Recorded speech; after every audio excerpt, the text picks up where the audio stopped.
Hey guys, welcome to my channel. I am expecting my second child, so I really know newborn must-haves this time around. The first time, there was a lot of things that I thought I had needed. I mean, there's a difference between need and want. I really either never used or just didn't really need it. So I'm going to show you everything that you are going to need for your newborn.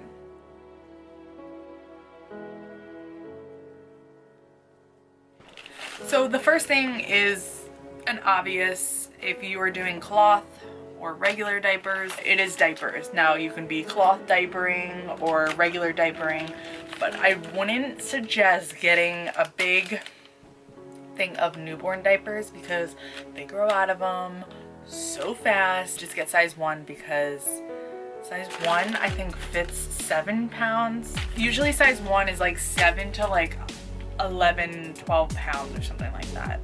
And newborn is from like 4 to 7 or 4 to 8 pounds. So the average American baby is like 6.5 to 7.5 pounds, but I make big babies. But still, it doesn't matter because size 1 will just be a little bit too big on your baby, and it's just worth it to just get that size 1 in a bigger pack and then just get a smaller diaper for newborn, because the hospital will supply you with a lot of newborn diapers to go home in. So you don't want to have way too many, because this might even be too much for me.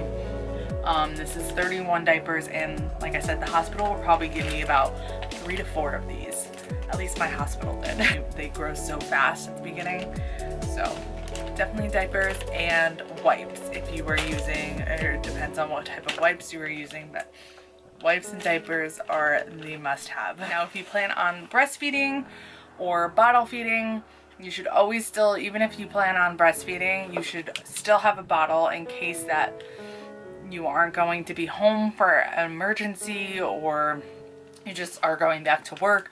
You need bottles. If you're pumping extra supply and you want your significant other to help feed your child in the middle of the night because you want some extra rest, whatever the reason is, you should have a bottle.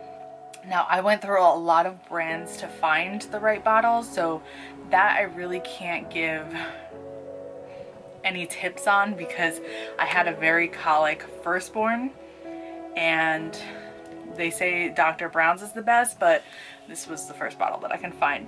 I actually ended up going with, I'm probably going to really chop this name up, but Avente, I don't know, I can't remember how, I don't know how to pronounce it properly.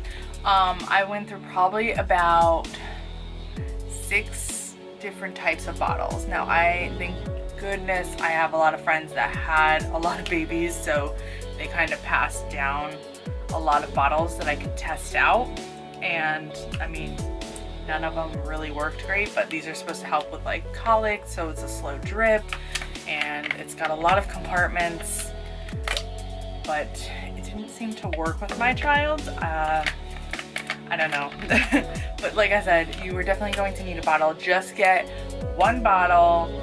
Don't go crazy because like I said, you're probably going to be testing out a lot of bottles. With my firstborn, she never latched, and we just found out why now. So I always pumped from the beginning.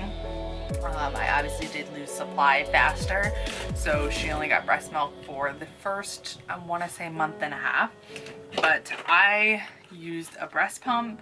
The brand was Amita, and I never ever had the chance to actually have extra supply, but I did have these stocked up ready to go because I was planning on breastfeeding, but just wasn't in the cards for me. Should have these to, if you want to have extra supply of breast milk to put in the freezer, or like I said, if you're going out, it's always great to have these. Now usually you can get breast pumps through your insurance. I didn't the first time around, and this time around I am getting one.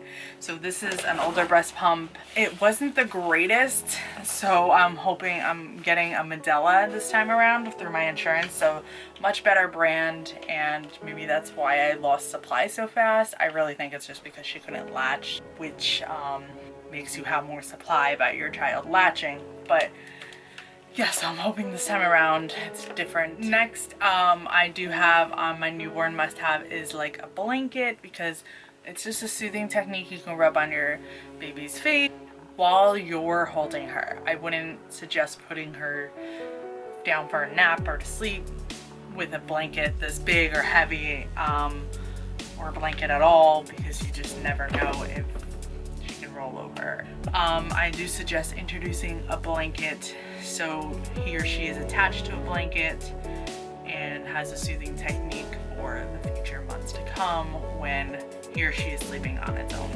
Which leads to the next thing, and I highly, highly, highly recommend getting a Swaddle. Now, you can get them really cheap. I just wanted to get floral and get one off of Amazon, which was also very cheap. It was like $8 for this, but I think you can find them cheaper if that's just not in your budget. Hospital did give me a Swaddle to go home in that was like Velcro. You didn't know how to swaddle, which I had no idea how to swaddle with my firstborn. Didn't even know what a swaddle was until I was in the hospital and they told me to do that. But it is really soothing to them because they're used to being in such a tight space in your stomach, and now they're coming out and they're kicking their arms and their legs and they're just not sleeping properly because they're not in that confined space anymore. So you really do need a Swaddle if you want some sanity. I think I swaddled my child longer than I should have, but like I said, it's what worked best for us. I think you should stop around 3 months and start introducing, like taking one arm out of the swaddle. But she loved being swaddled. She really, really liked it.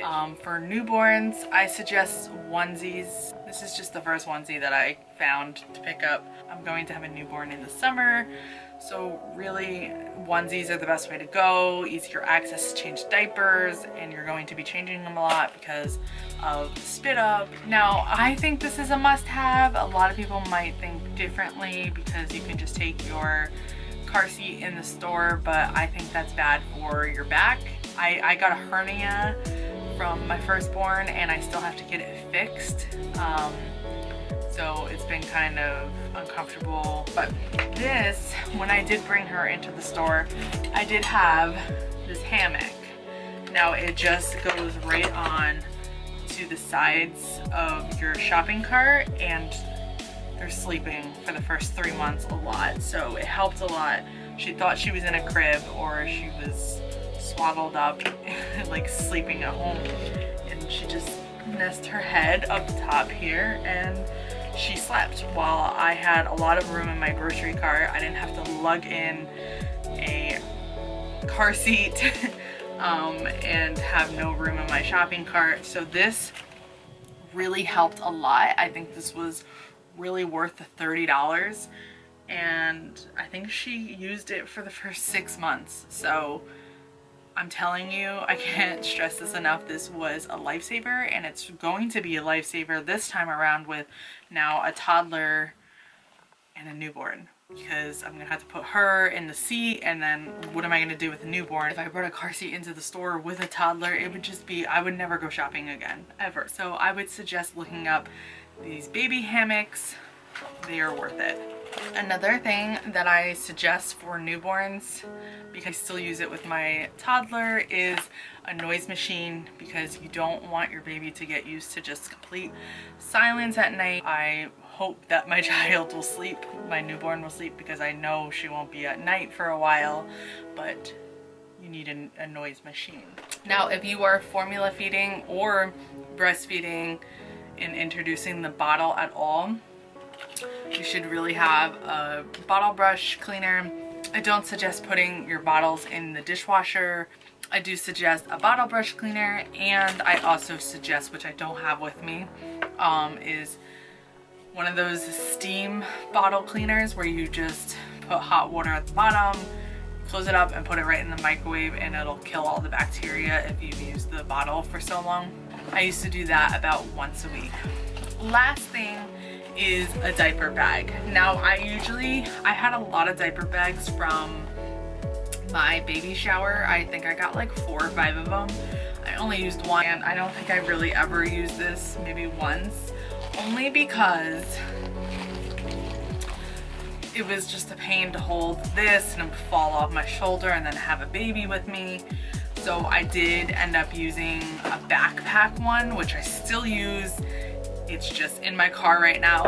I always just keep it in my car, but I suggest the backpack ones because it's just so much easier on you, and you can carry just your child easier and not have to worry about it. And for obvious reasons, you need a car seat. You don't need a crib right away. My child actually slept best in her crib. The bassinet, she hated the bassinet. So I'm hoping this time around my child will like the bassinet, because I don't know, it was so stressful because they're expensive. Suggest getting a swing for your newborn because it's also just another soothing thing to help let them sleep and for your sanity. I did get a really expensive one the first time around, the Mama Room. It was like $260 and it did not work for my child. It was the worst investment. Now this time around my daughter could love the Mama Room compared to my firstborn, and it could be just completely different. I did save everything, but I ended up getting a $30, I think, like Grey Coast swing, and my firstborn loved it. I think because it was a little bit rougher, like on the swing. I think I'm just going to have one upstairs and one downstairs and just see what works best. I hope you guys enjoyed this video. Don't forget to subscribe and comment down below, and I hope to see you in my next video. Bye.